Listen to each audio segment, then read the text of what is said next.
Siege has been out for a few weeks now. You've defeated the Four Lords, made like Sebastian and kissed a girl. Wait, wrong fairy tale. Oops!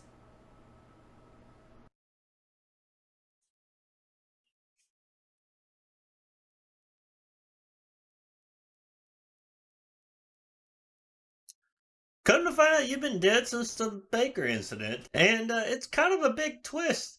Almost as big as Albert Wesker being alive that nobody saw coming, and I guess not a lot of people saw this coming. I think it's a pretty interesting twist.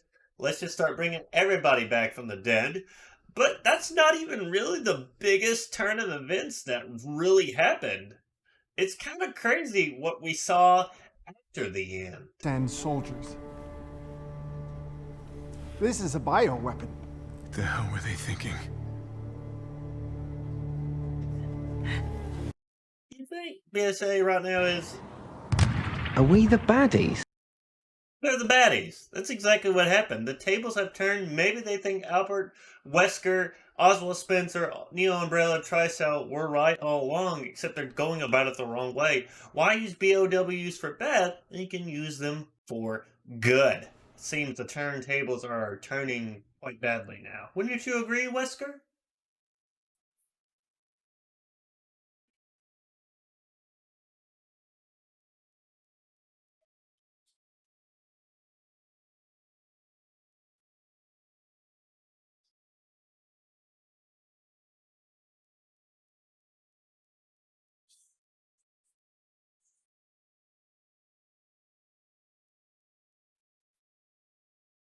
I know what you're thinking. How could the BSA do this? How could they be the bad guys? Chris and company have gone through a lot throughout the years, and many people thought Chris was now going rogue and being the bad guy.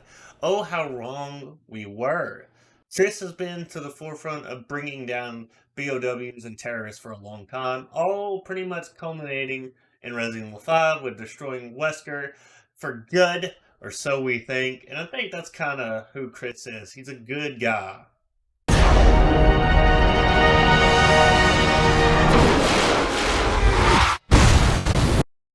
That hasn't changed. Chris is our boy. He is the one we should all be proud to know as a hero and a legend. And he hasn't changed. He's still going to fight the good fight. And though we know little to nothing about RE9 and its events, I have been on the mindset that what we saw at the end of Village is actually set after the events of 9. But that's just me. I don't think Capcom would give us a 60-year-old Chris Redfield to play. The man would be too old. Let the man rest and take it easy and breathe a little while. Let him drink mimosas in the afternoon while thinking of Pierce. Pierce. Pierce. Pierre? I'm saying it wrong. Forgive me. I'm just saying, at the end of it all, Chris will never change. He will always be the good guy we know and love. And that has been made painfully aware after he's going against the organization that he has secretly helped found. But in this video, we're going to touch base with a few people who had run-ins with the alphabet soup of viruses. I know we're gonna label them alphabet soup viruses because it's A B C D E F G or something like that. Just touch base with a few people who, in some way, shape, or form, were connected by Raccoon City or the events of such. Also, if you want to really get an idea of these characters, I suggest watching the CGI Resident Evil films. They're not great by no means, but they're better than half the crap Paul W.S. Anderson has ever done with his career. And that's not saying a lot, to be honest. But do let me know what your thoughts are at the end of this video. I think Chris has had this bigger journey than everyone else. Capcom's like, everybody likes Chris. Not everybody wants to see Chris, but I feel like his story is coming to an end. I feel like our beloved characters' stories are coming to an end. But this one is really about 3 characters that were just one-offs and one-shoots that were connected in some way or shape or form by the events of Umbrella, Capcom, and all these big baddies. Los Plagas, Los Illuminados. And I feel like once we drive into the point of what's coming, I think you will absolutely enjoy this video and what I'm offering today. But that's kind of where the story is going. And I think we should all be really excited for it. for this game for the series going forward. I know a lot of people say I'm not excited for this SJW crap. Roses and SJW, and just that. This video will cover base with a lot of people. I think you could be enjoying the content. I think you will enjoy it. But these points I'm going to make do lead into something. It'll tie in a nice little bow at the end. So I really hope you guys enjoy it. I will let you know there are timestamps down below, so if you just want to divulge in one part or the other, you can do that. And without further ado, let's jump into it. My man Curtis is a G. In some way, shape, or form, everything stems back to Umbrella, the Raccoon City incident, and Curtis Miller is no such different. A lot of people's lives in some way, shape, or form were greatly affected by the events of Raccoon City's destruction. Curtis being the one absolute we're going to talk about dealing with pertaining to one of the Red Suit verses, most notably G. He lost his wife and daughter, whether it was from the explosions or being devoured by the undead. The man was affected greatly. He only had a sister to depend on, and I guess she wasn't there for him being a cop and all. And this man has greatly suffered under terrible events and transpired. And that's kind of a problem for a lot of characters in Resident Evil. Beautiful truth in my own personal way.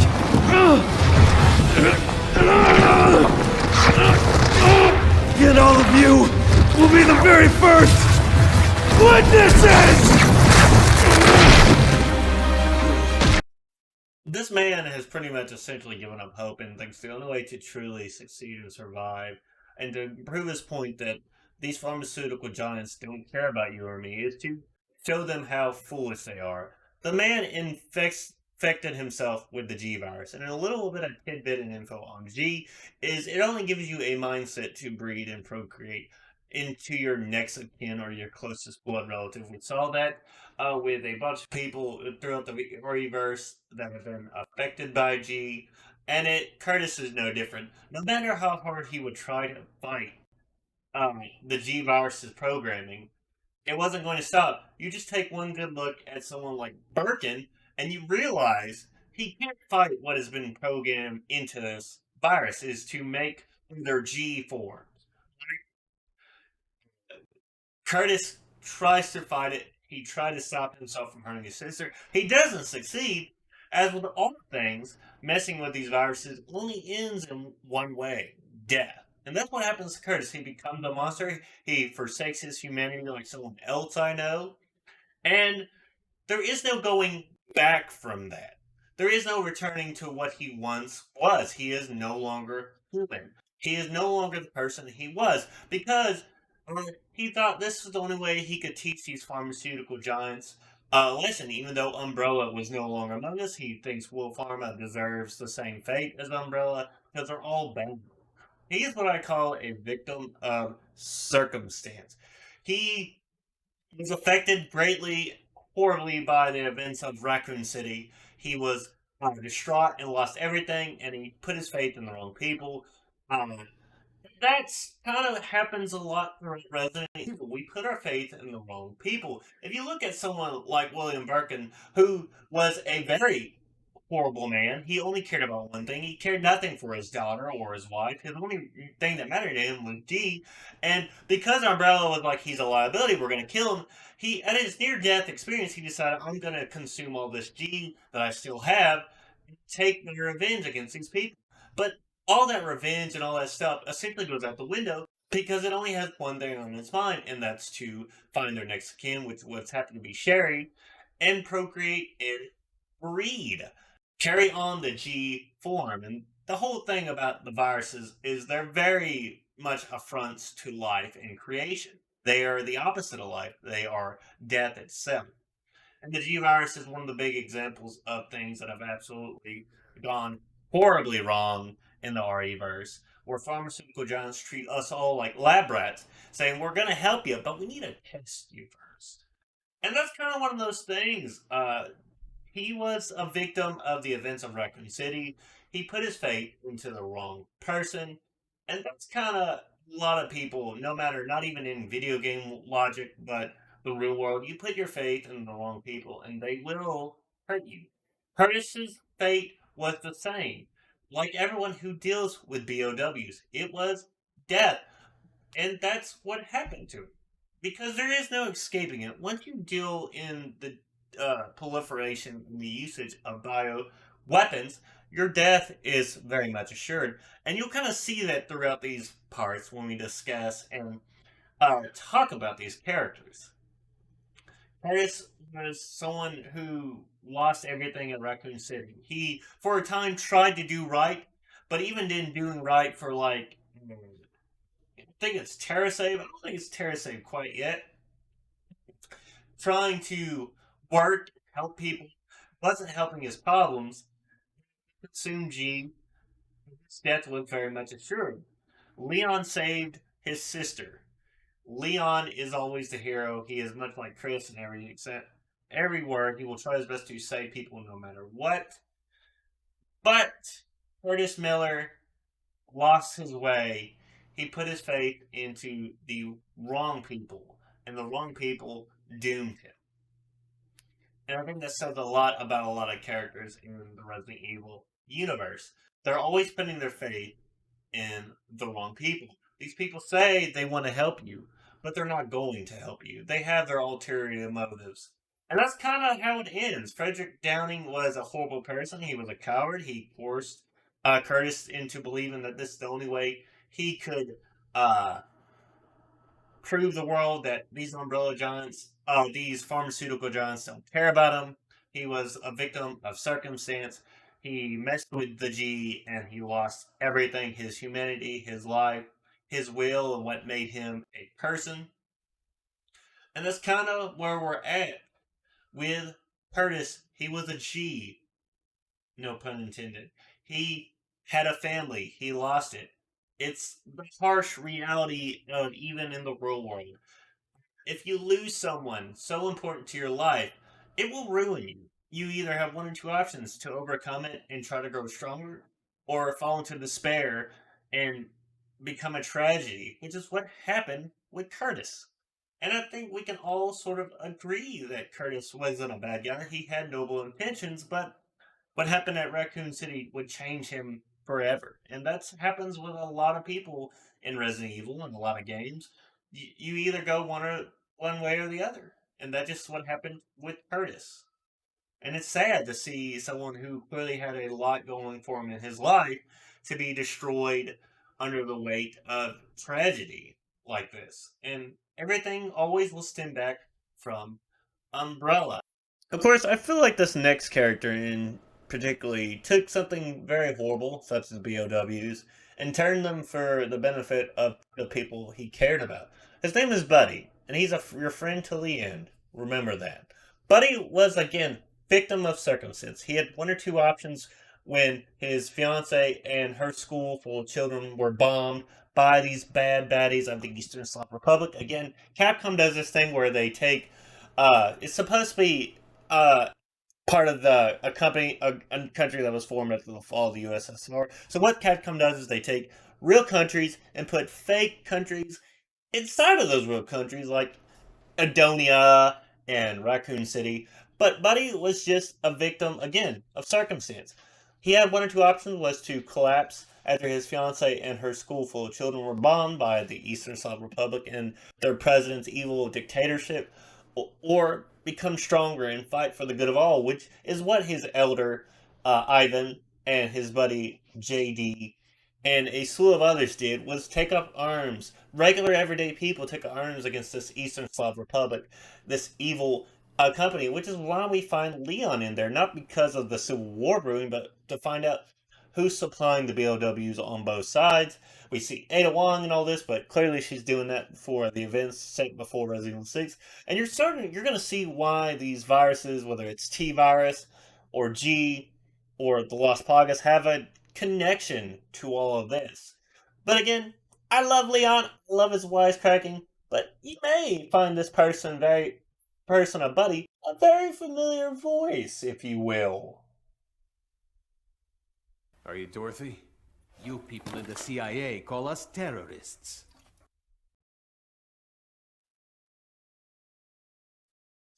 where Kakashi Hatake of the Hidden Leaf's been this entire time. He's been helping overthrow dictatorship. I love it. Man's always trying to help. If you don't understand, the guy, buddy, also voices Kakashi Hatake of the Hidden Leaf. Thank you, and you're welcome. Little bit of info right there for you. That's why the Naruto theme played. Buddy decided the only way he could truly do right by his fiancée is make sure all kids could go to school without fear of being bombed, and he took it upon himself to use the Las Plagas. Las Plagas!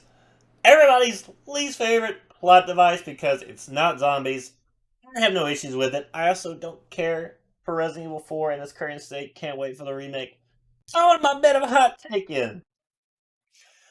And he chose it. With the way Las Plagas works is you become stronger, whether through physical means or mental means. In this case, he's able to control other BOWs, say, like liquors, which he uses in great detail.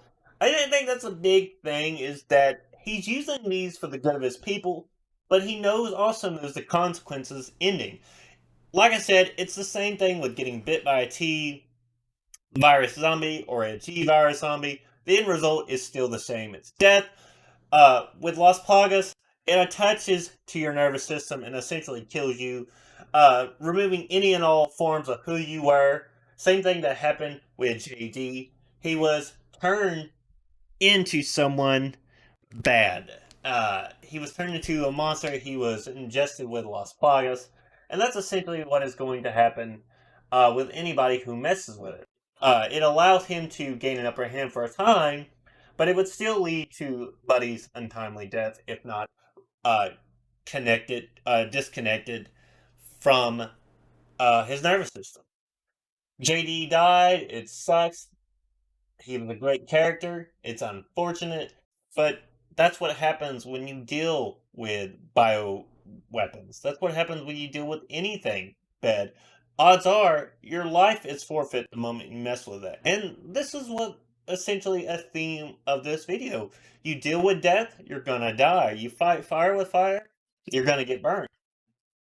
And through JD and Buddy's long journey, JD dies, their elder Ivan dies, and it's up to someone like Leon to try to bridge the gap and save what he can, because that's who he is at the end of the day. It sucks what happened to JD.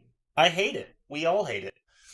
He was a fun character who loved Leon's American shtick, and the end result is trying to save humanity, to save your people. And I don't think that's necessarily bad for someone like Buddy. He uses the BOWs, the liquors, to...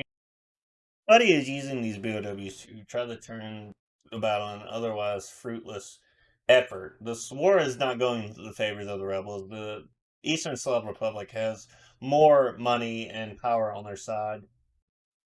And someone like Buddy feels like there is no outcome where he's going to live either way. He saves his people, destroys Eastern Slav Republic, he gets consumed by the Las Plagas. If he doesn't, he's dead either way. And that's kind of his journey. In the end, he knows he's going to die. And he feels like if he does it, if he goes out on his terms, then that's all better for him. Buddy is one of those characters that took something truly awful and horrible and used it for the good and benefit of his people to bring an end to the tyrannical Eastern Slav Republic. And through the combined efforts of Leon and Buddy, they brought down the Eastern Slav Republic because they kept fighting and got the attention of the Russians and the United States. But at what cost? The sacrifices were too much and too great. Buddy lost all his friends. What does he have to live for? He thinks the only way out is death. But that's where Leon is probably the one thing that can help with that. Leon is always that guy. He always wants to help. He's been that way since the events of Raccoon City, which again leads back into Curtis. You can either do one of two things. You can wallow in despair, or you can move on and get stronger. And that's what he does. Leon does it. Claire does it. Buddy does it. He is given a reason to live and move on. And that's good. Buddy is one of those people who took something as horrible as the BOWs and made good use of it. He used it for the benefit of his people. And that's all you can ask for sometimes. And that's where we kind of end that story. Buddy doesn't know what to do. He has no other options. But Leon's there to give him that option, to give him a choice to live again. It's always good to have someone like Leon on your back, because if there is a way out, if you can find a way out, and if you can't, Leon will. And that's what makes Leon probably one of the better characters of Resident Evil, is he sees Buddy's predicament. Leon knows how to deal with Las Plagas, and he's about to give him an option. You can die, or you can continue living on. Curtis didn't have that option. Curtis chose his only way out was to show that all these pharmaceutical giants care about is profits. They don't care about the little people. Clearly, Umbrella had far worse intentions. Could Tricell be the same? Yes. Could Wolf Armor be the same? Yes. This universe is very much parallel to ours.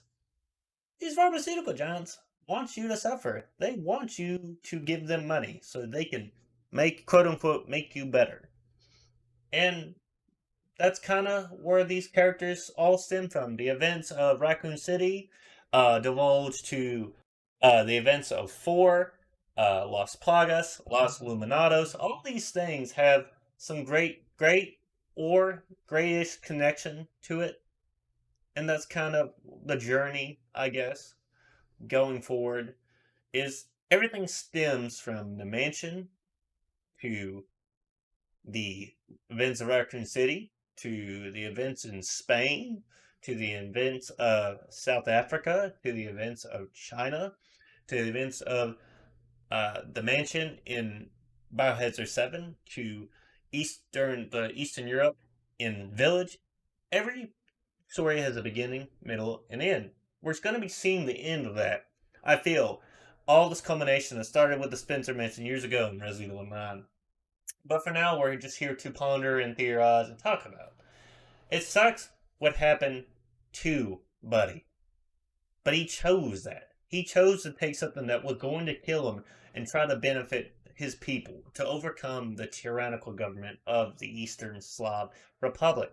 And that's what he did, knowing full good and well he was going to die. But if it wasn't for Leon being there, I don't think he would have had that option. He wouldn't have been able to say, you can live. You have a choice. Use it.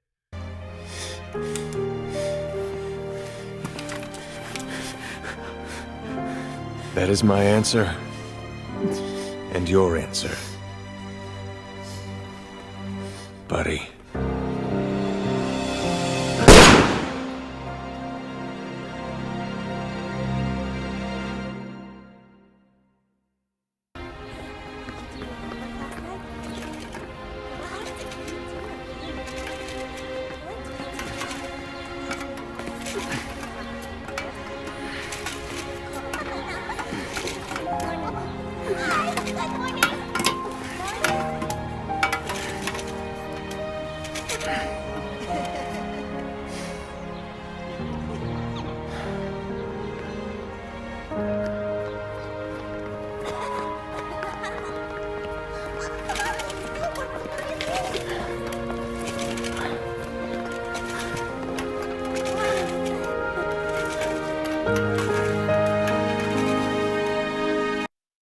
Buddy's life continued. He decided he wanted to live for his fiancée, JD, and Ivan, and he made his choice. He made a bad decision and chose. But this next guy, not a good guy.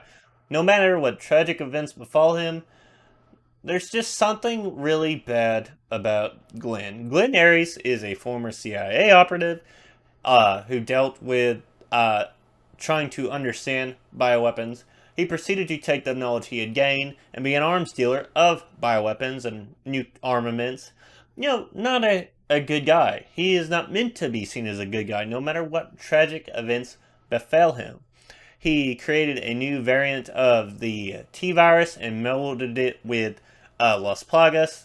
He worked with Los Illuminados in creating Las Plagas. So, well, not creating it, but merging his new virus, taking elements from the cannibalistic variants of T and G, to merging it with Las Plagas to give us what we sort of got now with BSAA using it. This A virus essentially gives you Las Plagas abilities, be able to retain speech, basic motor function, but also have the effect of consuming flesh, being a cannibalistic freak. Glenn Ares is not a good guy. I really need to reiterate this because the first two, Curtis and Buddy, were people, just regular people. But the man literally took Chris's informant and her son and made them monsters, made them zombies. There is no going back from someone, no matter how tragic the events were, and trying to paint them as a good person. He does a lot of bad stuff in this, in Vendetta. Highly recommend this one. It's kind of nutty, but this should really prove my point of how bad he is. The wonderful thing about my products is that they know the difference between ally and enemy.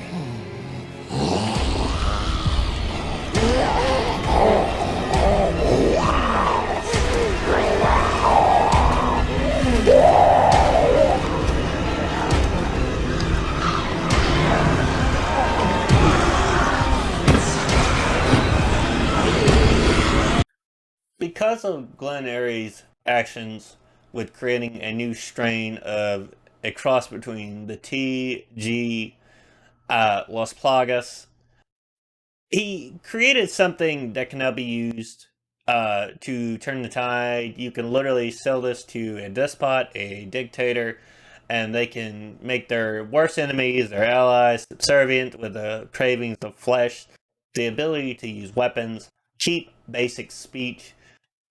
Not a good guy. And I really need to drive that home, because while Curtis and Buddy were victims of circumstance, people like Glenn create those victims. They create people who lose everything because of viruses. People want to get mad. People want to get angry. Some people think losing their family justifies them being an even worse person than they already were. Sorry, Glenn Ares, you're still a bad guy. And he has this weird fascination with good old small being Rebecca Chambers. Yeah, I can gladly tell you this guy is not well-rounded in the head.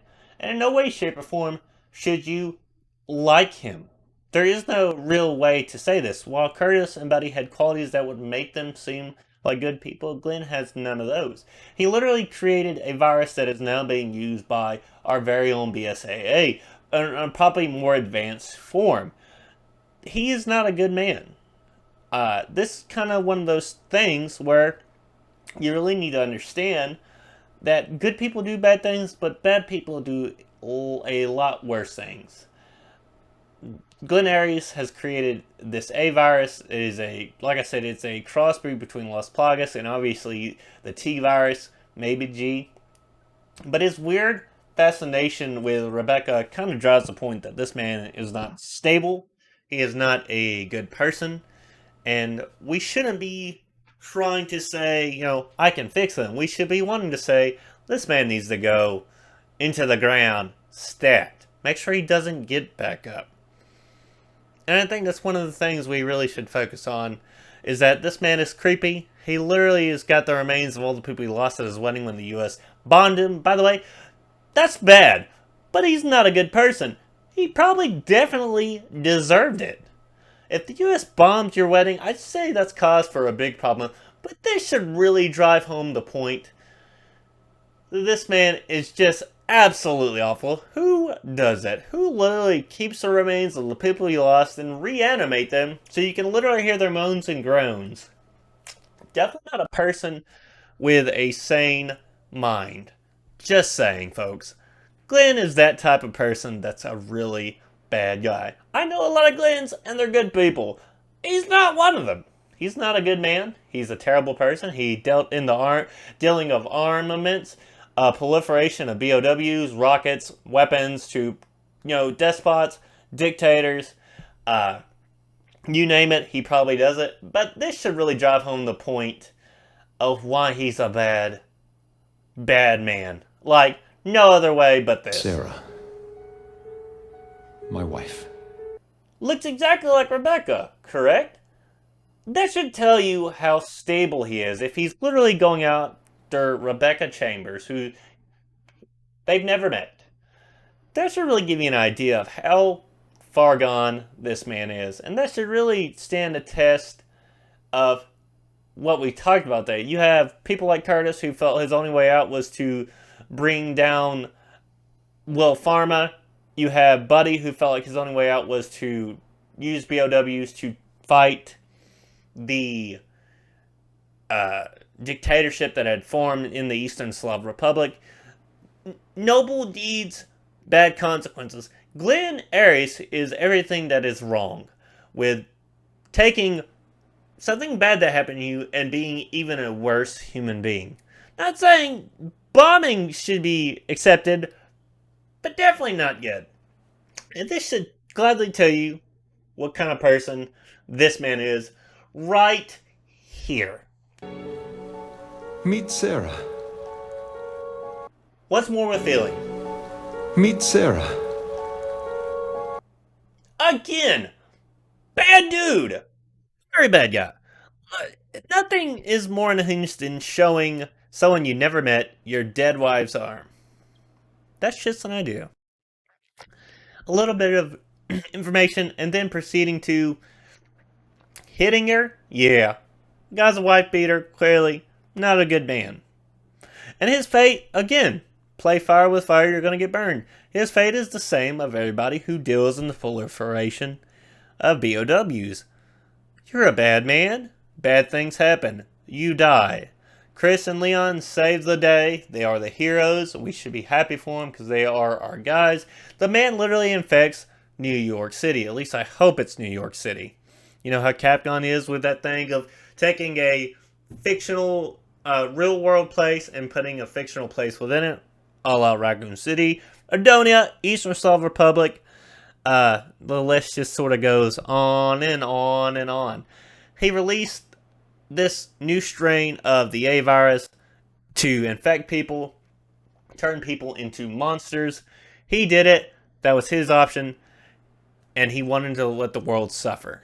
Imagine if it had gone even further than New York. It would have been a problem. Glenn Ares is not meant to be seen as a good guy. He's bad. Not Buddy.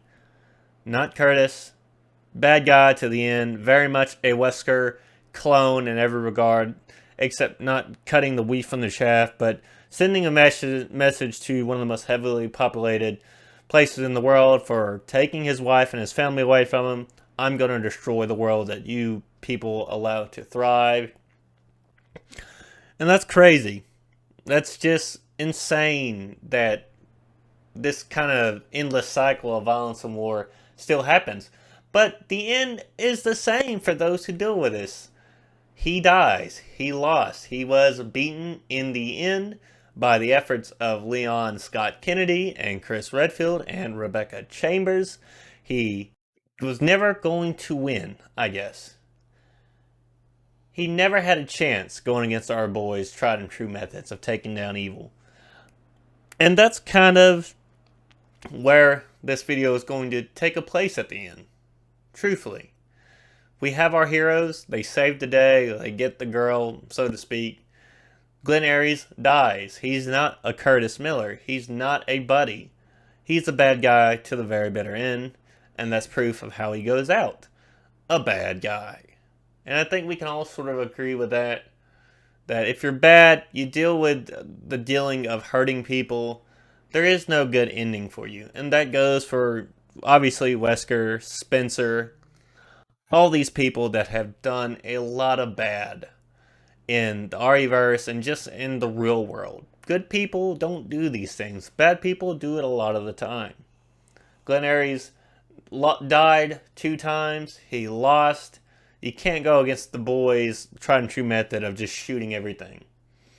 And you deal with BOWs. You deal with destroying lives and people. It doesn't matter what's happened to you. If you continue on that path of self-destruction and killing people and taking lives, the end result is always the same.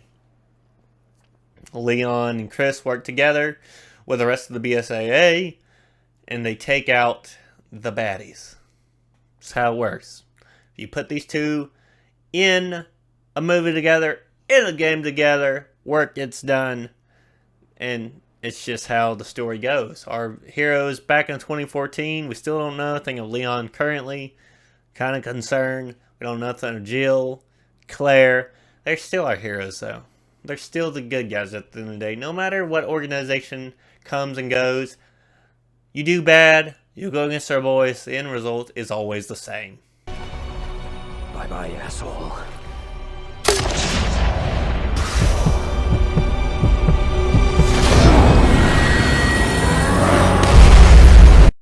Boom, shakalaka. Chris does it. Grenade launcher, old reliable. No matter how you spin it, it's good to have our boys being heroes. And it's glad to see that Chris Redfield is still our boy. He's still the bright hero that we all know and love. And I've got to say, man, to know that he still stands true as a hero and a beacon of hope has me really happy. Closing thoughts, those are a thing, right? We touched base with a few people, notably, that have been affected by the alphabet soup boys and viruses in some way, shape, or another. Their actions spoke loud for them, whether it was Curtis, Buddy, or Glenn. They were greatly affected by their own machinations. And it seems abundantly clear that was the case for anyone dealing with death. And the BSAA is clearly on a path of that very same course, whether it's Curtis or Glenn Aries. Not Buddy, because he still ended up keeping his humanity in the end. And I don't believe this is what's going to happen for the BSAA. They've already got people asking questions. I don't think it's going to happen the way they want. I think they don't realize what they're doing is bad. Maybe they think that Albert Wesker, Umbrella, and all them had the wrong idea. We should be using BOWs to help people. But as I've said throughout this video, you play fight fire with fire, you're going to get burned. And for this case with the BSAA, it's not ended well. Honestly, I just want a good, solid, homegrown, down-to-earth villain that's great, that's a pretty great antagonist, not someone that's just low-key garbage. But I feel like the BSAA will take that. I also believe that the events at the end of Resident Evil 8 are not actually going to be the events for 9. I feel like that's set after the events of 9, truthfully. But that's just me, honestly. That's what I think. That's what I think and what I believe. I don't think that Capcom is just going to give us a 6-year-old Chris Redfield to play as, oh, my back is giving out and I need painkillers to fix my bad back and my knees because I've been kicking ass for far too long. Honestly, Capcom, I got a pretty great idea. Pretty exceptional idea, if you ask me. Why don't, here's this, great idea, you might like it, you might not. Give us Albert Wesker with a mustache. Claim he's Albert Wesker's long-lost brother, Alberto Wescardo, and just call it a day. Just saying. It's $1 million idea. You can thank me later. But another good theory is the fact that they're using the A virus along with Jill's antibodies to create these super smart BOWs. The next step in fighting bioterror is just use bioweapons. Clearly nothing wrong there. Clearly nothing going on. I do like her theory that that's when we haven't seen Jill for years because they're constantly using her BOWs. But that's kind of it. Let me hear your thoughts about it. What do you guys think is going to happen with our heroes going forward? And as always, Internet, I will gladly catch you all in the next video. Take it easy.